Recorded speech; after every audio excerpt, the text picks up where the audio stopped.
ಗೋಮಂದೆಯ ಕೊರಳ ಘಂಟೆಯಲ್ಲಿ ಮಂತ್ರಾಕ್ಷತೆ ಮಂಚಾಲಯ ಮಣ್ಣ ಕಣಗಳಲ್ಲಿ ಮೂಲ ರಾಮ ನಿನ್ನ ತಂದೆ ನೀನೆ ನಮ್ಮ ತಾಯಿ ತಂದೆ ಸತ್ಯದ ದೀಪ ಹಚ್ಚುಬ ಕರುಣೆಯ ಕಿರಣ ಚೆಲ್ಲುಬ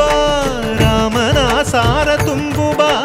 ಹನುಮನ ಶಕ್ತಿ ನೀಡುಬ ಬೃಂದಾವನದಿ ನೆಲೆಸಿದ ಪೂಜನೆ ನಿನಗೆ ಶರಣು ಶರಣು ಶರಣು ಗುರು ರಾಘವೇಂದ್ರ ಶರಣು ಶರಣು ಶರಣು ಶರಣು ಗುರು ಸಾರ್ವಭೌಮ ಶರಣು.